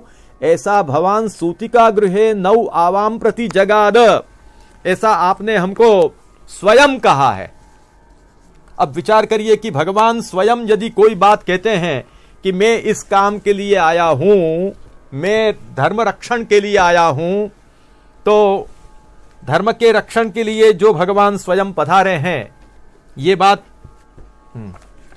बात कभी मिथ्या हो सकती है? भगवान का इसीलिए तो नाम विष्णु सहस्त्रनाम में बताया गया है। विष्णु सहस्त्रनाम में भगवान के जो 1000 नाम हैं उनमें नाम भगवान के जो वर्णित किए गए हैं उसमें धर्मगुप्त, धर्मकृत, धर्मी, सदसत, क्षरम, अक्षरम इत्यादि रूप में भगवान के नामों का वर्णन किया गया है। धर्मगुप्त, भगवान ने कहा ना कि मैं धर्म की संस्थापना के लिए आता हूं, अर्थात धर्म की रक्षा के लिए आता हूं। धर्मगुप्त माने श्री शंकराचार्य जी ने विष्णु सहस्रनाम भाष्य में कहा है धर्मं गोपायति इति धर्मगुप्त, जो धर्म की रक्षा करते हैं, धर्म का गोपन माने रक्षण करते हैं, इसलिए वे धर्मगुप्त कहलाते हैं। वहां पर शंकराचार्य जी ने धर्म रक्षण और धर्म संस्थापन दोनों एक ही अर्थ में आता है, इसीलिए वहां पर शंकराचार्य जी ने गीता के इस श्लोक को वहां पर उट्टंकित किया। धर्म संस्थापनार्थाय संभवामि युगे युगे इति भगवद वचनात्। धर्म संस्थापनार्थाय संभवामि युगे युगे इति भगवद वचनात्। भगवान धर्मगुप्त हैं, माने धर्म रक्षक हैं। क्यों कि भगवान खुद कहते हैं कि मैं धर्म की संस्थापना के लिए आता हूं, इसलिए यह भ्रम निकाल देना चाहिए कि धर्म रक्षा अलग है और धर्म संस्थापना अलग है। वो एक ही तात्पर्य सिद्ध होता है। शंकराचार्य जी अन्यथा धर्मगुप्त माने धर्म रक्षा करने वाले इस नाम के समर्थन में यहां पर भगवत गीता के इस वचन को वहां पर उट्टंकित नहीं करते। भगवान धर्मगुप्त हैं और कैसे हैं? धर्मकृत। यह भी बड़ा समझने लायक विषय है, प्रसंग आ गया है इसलिए इसको भी हम बताना चाहते हैं। यहां क्या व्याख्या की श्री शंकराचार्य जी ने? बड़ी सुंदर व्याख्या की है जो आधुनिक तथाकथित कथाकारों को भी ध्यान में रखने लायक है। वहां पर कहा कि धर्माधर्म विहीनोपि धर्म मर्यादा स्थापनार्थम धर्ममेव करोतीति धर्मकृत। भगवान धर्मकृत हैं। धर्मकृत माने धर्म करने वाले हैं। पर कैसे हैं? शंकराचार्य जी ने क्या कहा? स्वयं भगवान धर्माधर्म विहीनोपि, भगवान धर्म और अधर्म से विहीन हैं, अर्थात धर्म अधर्म से परे हैं। भगवान कोई धर्माधर्म का भगवान के लिए यह विषय नहीं होता है। भगवान धर्म और अधर्म से परे हैं, क्योंकि धर्म और अधर्म का बोध कौन कराएगा? वेद प्रणिहितो धर्मः यधर्मस्तद विपर्ययः। वेदो नारायण साक्षात स्वयंभूरिति शुश्रुम। भागवत के षष्ठ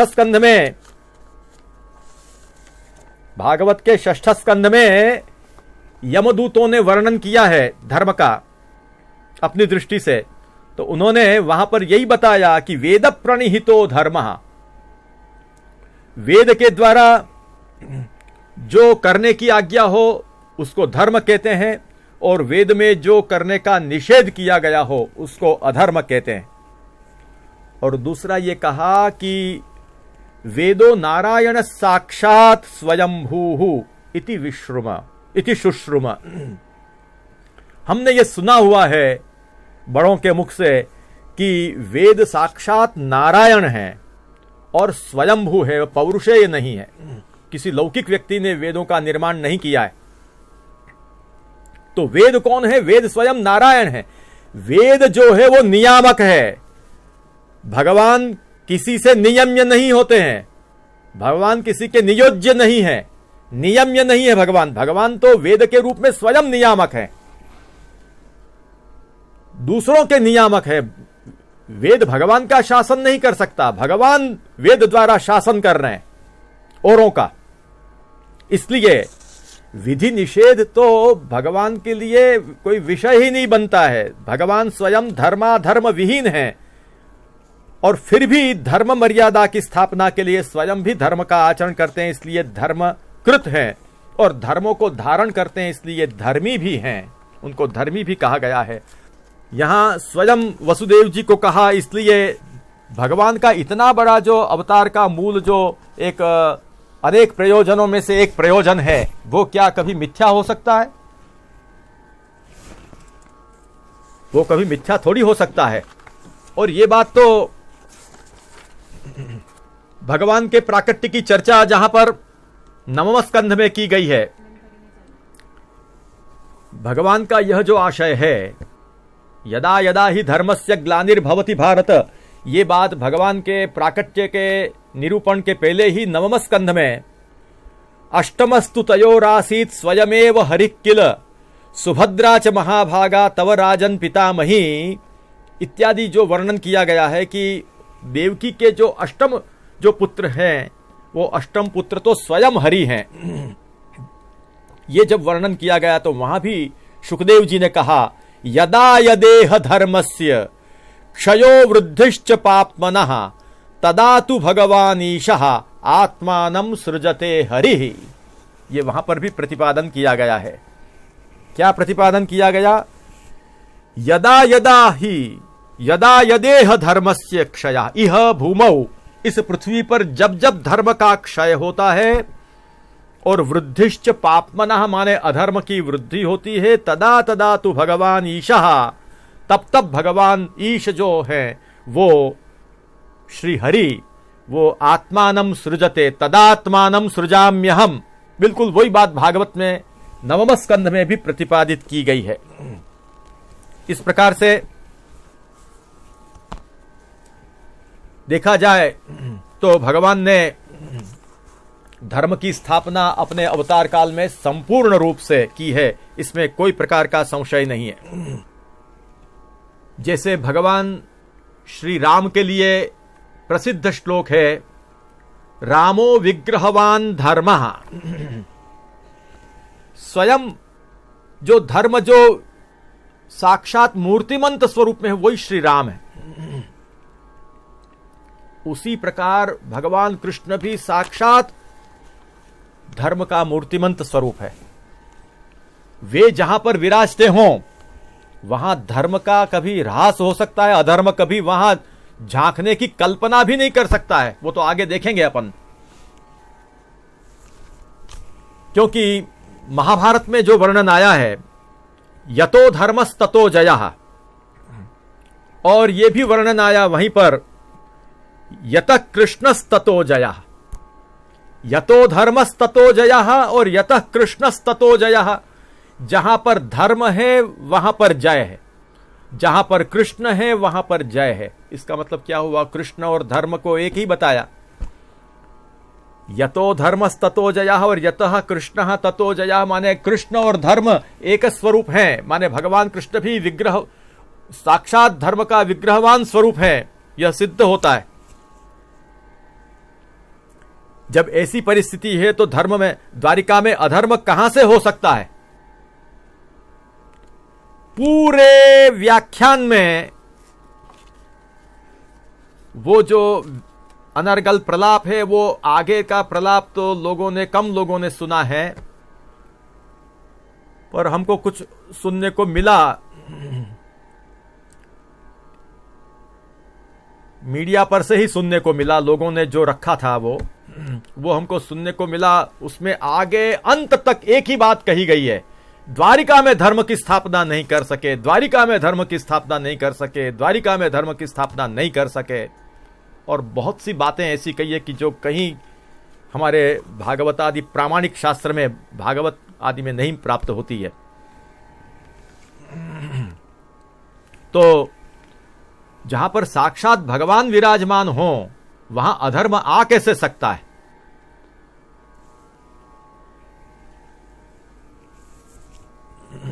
यत्र योगेश्वर कृष्ण यत्र पार्थो धनुर्धर तत्र श्रीर्विजयो भूति ध्रुवा नीतिर्मतिर्मम। जहां भगवान कृष्ण हो वहां ध्रुवा नीति,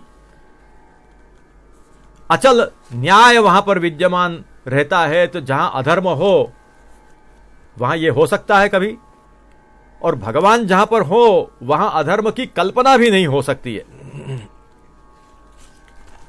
इसलिए तो भगवान का प्राकट्य हुआ है।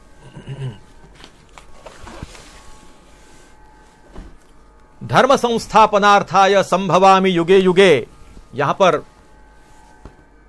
शेषावतार श्रीमद् रामानुजाचार्य जी ने बड़ा सुंदर प्रतिपादन किया है। क्षीणस्य वैदिकस्य धर्मस्य मदाराधन रूपस्य आराध्य स्वरूप प्रदर्शनेन स्थापनाय च देव मनुष्यादि रूपेण युगे युगे संभवामि।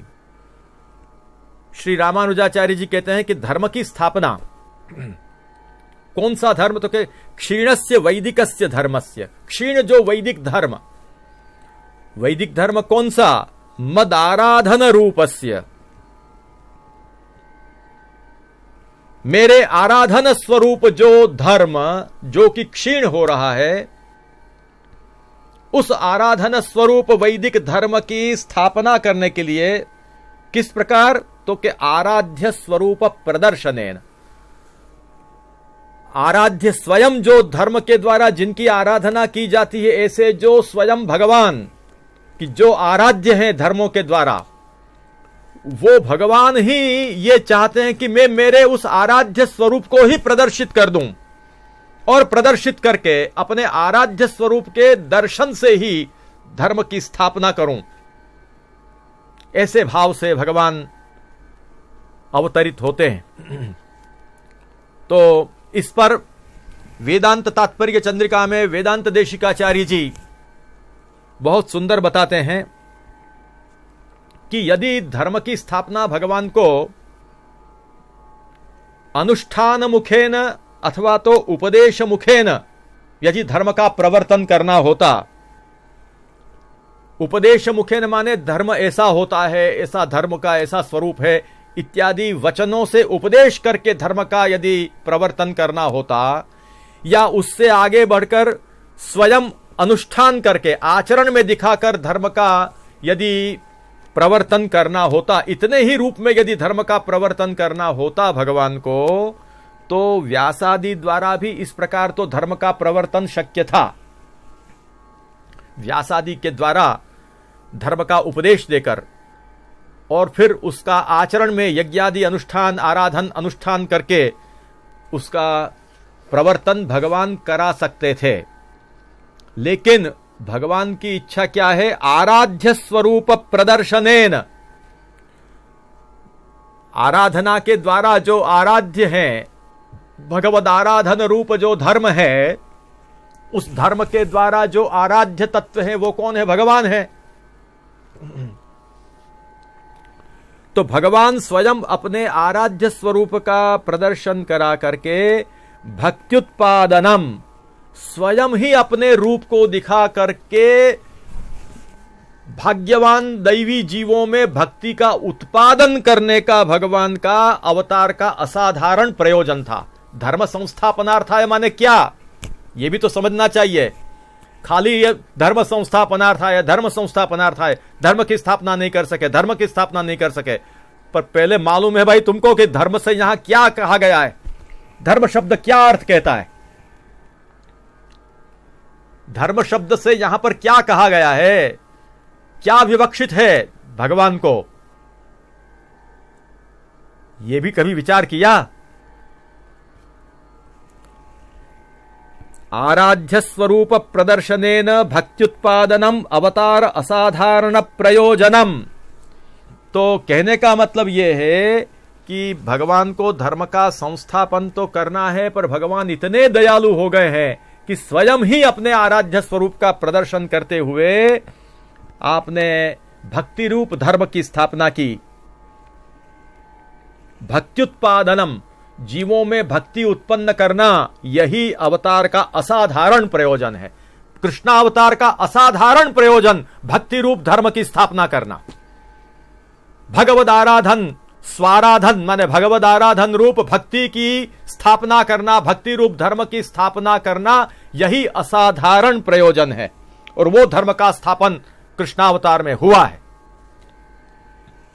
भक्त्युत्पादनम अवतार असाधारण प्रयोजनम, और सब प्रयोजन तो है लेकिन ये असाधारण प्रयोजन है, इसी के लिए भगवान का प्रादुर्भाव हुआ है। और ये बात तथा परम हंसानाम मुनीनाम अमलात्मनाम भक्ति योग विधानार्थम कथम पश्ये महि स्त्रियः। कुंती जी ने भी भगवान को प्रार्थना की कि तथा परम हंसानाम मुनीनाम अमलात्मनाम, परमहंस बड़े बड़े जो मुनि हैं वे जिस तत्व की प्राप्ति करना चाहते हैं, उनकी जो भक्ति, उनकी अभिलषित जो भक्ति है, ऐसी जो भक्ति है, उस भक्ति का विस्तार करने के लिए जगत में आपका प्राकट्य है। तब तो हमारे जैसी स्त्रियों को भी आपका अनुभव हो रहा है, दर्शन हो रहा है। भक्ति मार्ग भक्ति योग वितानार्थम, भगवान के अवतार का यह मुख्य प्रयोजन है, असाधारण प्रयोजन है। तो ये कुंती जी के वचनों से भी सिद्ध होता है कि क्या आपका असाधारण प्रयोजन है, तब तो हमको भी आपका अनुभव हो रहा है। इसका मतलब कि धर्म की स्थापना हुई है। और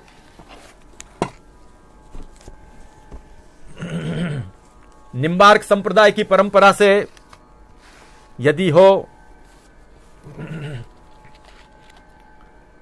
तो निम्बार्क संप्रदाय की जो टीका है, तत्व प्रकाशिका टीका, केशव काश्मीरी भट्टाचार्य जी की जो तत्व प्रकाशिका टीका है, उसमें धर्म संस्थापनार्थाय पर क्या कहा है, धर्म का क्या स्वरूप है, बड़ा सुंदर वहां पर उनका व्याख्यान है। आप सुनिए।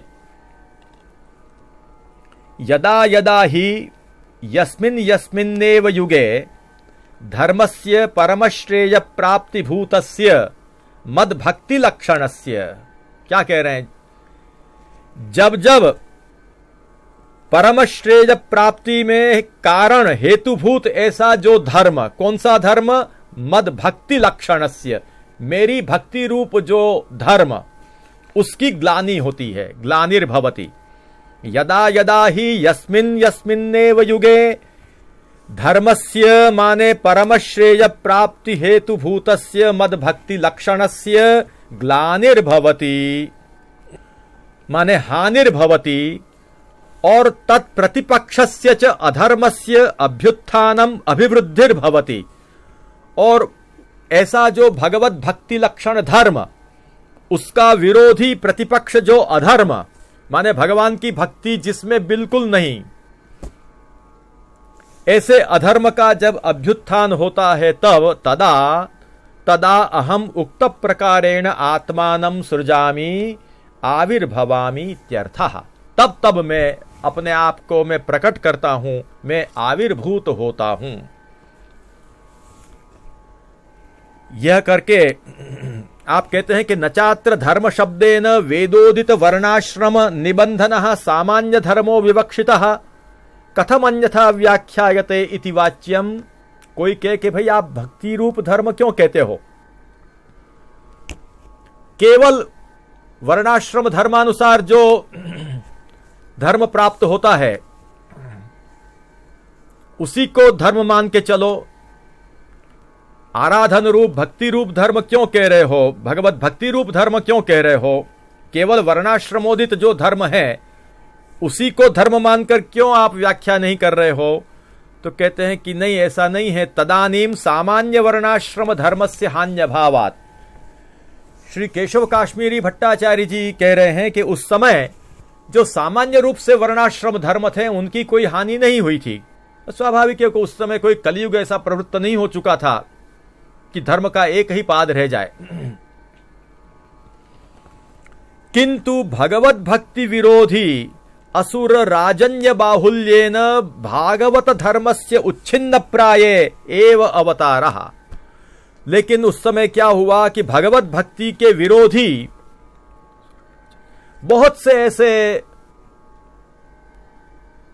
असुर भाव वाले राजा उस समय भूतल पर जन्म लेकर आए हुए थे और उनके द्वारा भागवत धर्म का वहां पर उच्छेद हो रहा था। जब भागवत धर्म उच्छिन्न प्राय हो गया था उस समय भगवान ने कहा कि अब मैं अवतार लूंगा। और यही बात ब्रह्मवैवर्त पुराण में कही गई है, जो धरणी स्वयं कहती है कि कृष्ण भक्ति विहीना ये च तद भक्त निंदकाः तेषाम महापातकीनाम अशक्ता भार वाहने। मैं जो लोग कृष्ण भक्ति रहित हैं और जो भगवान के भक्तों की निंदा करने वाले हैं, ऐसे जो महापातकी हैं, भगवान के भक्तों की निंदा करने वाले और भगवत भक्ति की निंदा करने वाले जो महापातकी हैं, उनके भार वहन करने में मैं असमर्थ हूं। मेरे से अब उनका भार सहा नहीं जाता है। इससे क्या सिद्ध हुआ?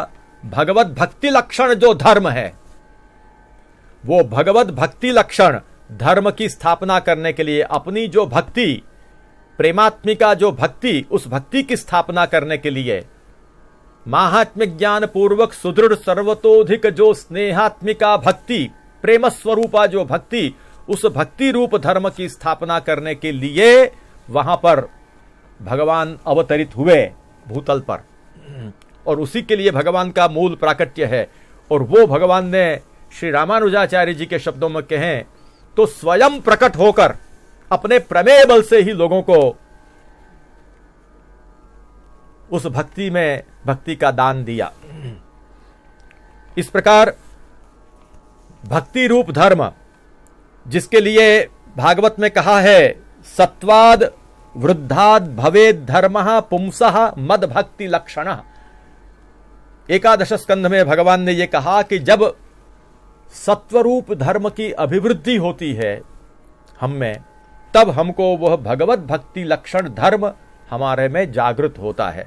धर्मो मद भक्तिकृत प्रोक्तः धर्म स्वनुष्ठित पुंसः इत्यादि में जो धर्म कहा गया है, उस धर्म की स्थापना के लिए, माने साधूनाम प्रह्लादादीनाम परित्राणाय सर्वतो रक्षणाय इत्यादि अनेक अवतारों को भी साथ में ले लिया है। वो कहकर के धर्मस्य भागवतस्य सम्यक स्थापनाय युगे युगे संभवामि।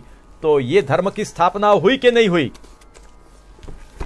धर्म की स्थापना यह हुई कि नहीं हुई? धर्मश्च स्थापितः सत्सु सत्यसंधेषु वै त्वया। क्योंकि उस समय श्रीमद् भागवत में स्पष्ट उल्लेख मिलता है कि उस समय जो राजा लोग हुए थे वो कैसे थे? देवासुरा हवहता दैतेयाः ये सुदारुणाः तेजोत्पन्ना मनुष्येषु प्रजा दृप्ता बबाधिरे।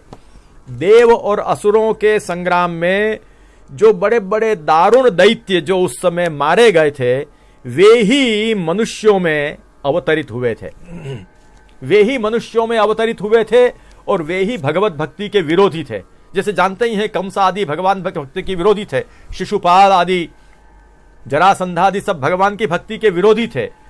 तो कहने का मतलब यह कि बड़े बड़े दैत्य भी जो देवासुर संग्राम में मारे गए थे, वो फिर से वो मनुष्यों में मनुष्य जन्म लेकर वहां पर आए थे और वो धर्म का विरोध कर रहे थे, भगवत भक्ति का विरोध कर रहे थे। इसलिए भगवत भक्ति रूप धर्म की स्थापना करने के लिए भगवान वहां पर अवतरित होकर के पधारे हैं। हमको ऐसे प्रलापों को कभी सुनना नहीं चाहिए, और ऐसे लाख प्रलाप कोई कर ले तो भी भगवान के ऊपर कोई आक्षेप उनका सिद्ध हो नहीं सकता है।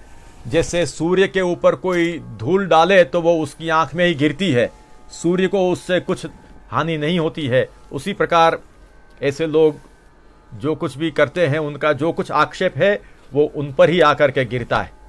भगवान तो निर्दोष हैं और सर्वसमर्थ हैं, इसका हमको मन में दृढ़ विश्वास रखना चाहिए।